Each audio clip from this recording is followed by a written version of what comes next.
Hey there, y'all. It's Renee here. Stephanie, Renee, whatever. I can't get in the habit of saying Stephanie, but Julian preferred Stephanie. He always liked that name, and he didn't even really ever call me that. He called me by nicknames, or he called me woman. But anyway, how we found out and what we went through in the days following Julian's death. I said in my first video that Julian was working in North Dakota for the couple of years before he died. He had gotten into working for temporary agencies out of state, which paid way better than any job he could find locally. And so he progressed from temporary agencies to he found a company that worked out of state or worked everywhere, building steel structures and things like that. And he was really happy with the job. It was the second or third job, I can't even remember now, that he had went on with this company. And they went to North Dakota and stayed up there. And that was a tough one, because it was the first time we couldn't really communicate like we like to. Julian and I, he was bigger into his cell phone than I was, you know what I'm saying? He talked on the phone all the time.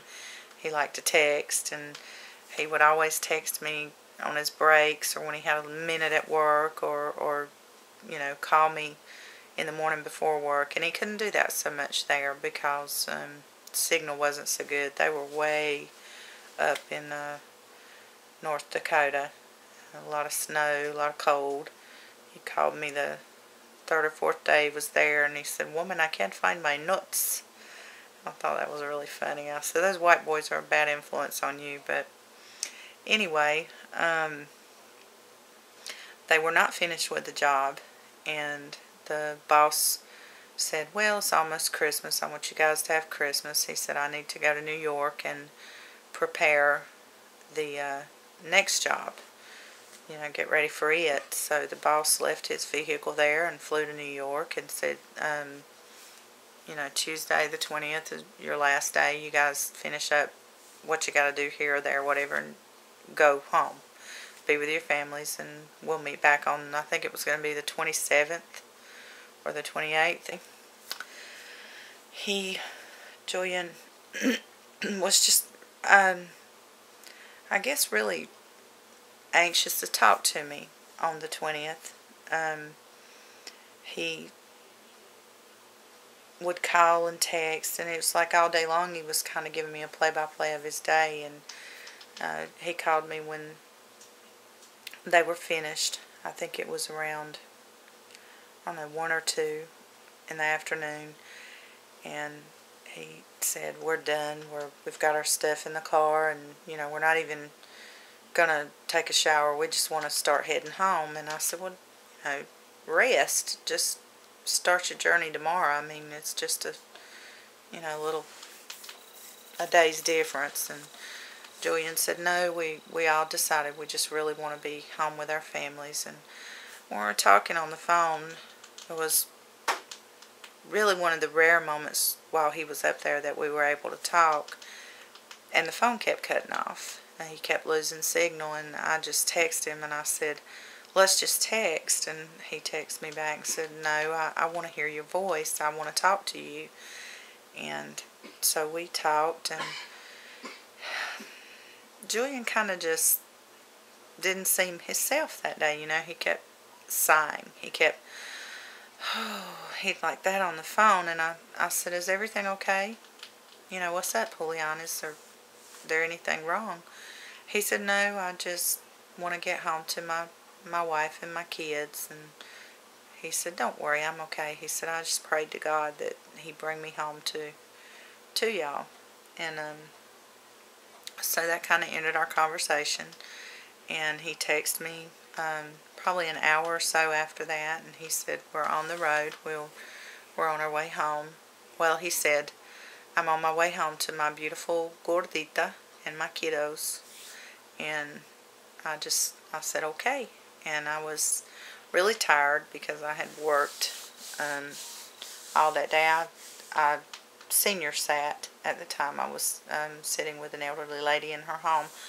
I got home that evening. I was just so exhausted. I just laid down and took a nap. And I woke up. I texted Julian, and I didn't get a text back. And I think this was about 7 p.m. And I said, okay, he's probably asleep. You know, he didn't drive, so I knew he was probably just asleep.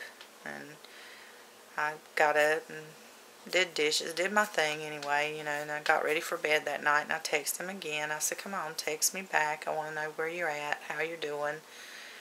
And still nothing. I had to get up at about 5 in the morning the next morning for work, so I woke up at around 4 something in the morning, and I texted him, and I said, please text me back, where you at?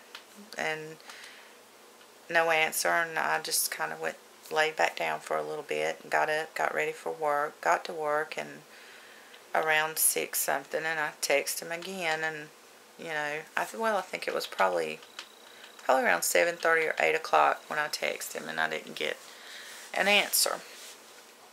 And so my sons were at home, and my son, who was 16 at the time, called me and said, Mom, there's a police officer just left here. He's looking for you. And I've never been in any trouble. So I was thinking, it didn't even occur to me, you know, nothing like this.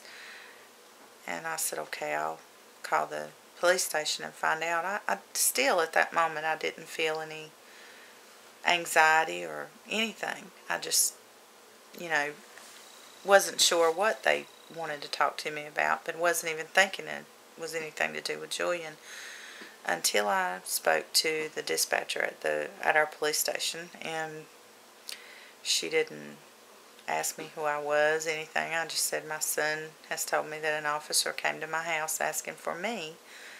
And she said, are you going to be by your cell phone in the next minute or so? She said, the officer's going to call you right back. Just don't go anywhere. Don't get on your phone with anybody else. Just answer your phone when he calls. And it took maybe 30 seconds for my phone to ring, for him to call me back. And in those 30 seconds, it felt like days. I knew something was really wrong.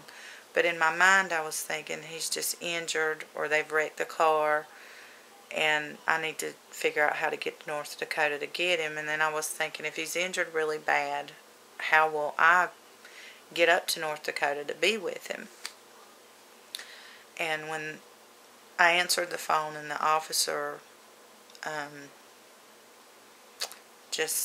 you can just tell that they don't want to give you this news. I mean, I think that if they're just injured or they've gotten in some trouble, they will immediately start to tell you. But I feel bad for the officers who have to give death notifications to family members, because I don't care if they've been doing it forever. It seems like they don't know how to approach it with a family member. So he just, you know, began asking me questions, and I immediately started saying, no, I know what you're going to tell me, and I'm not going to let you don't tell me. I don't want to know. Please don't tell me what you're going to tell me. He said, ma'am, I'm so sorry to tell you, but your husband passed away in a car accident last night. I said, no, he didn't. He's on his way home from North Dakota. You got the wrong person. I was thinking, you know, maybe somebody was using his name or something. And the officer said, no, ma'am, that accident was in North Dakota yesterday evening, and your husband has passed away.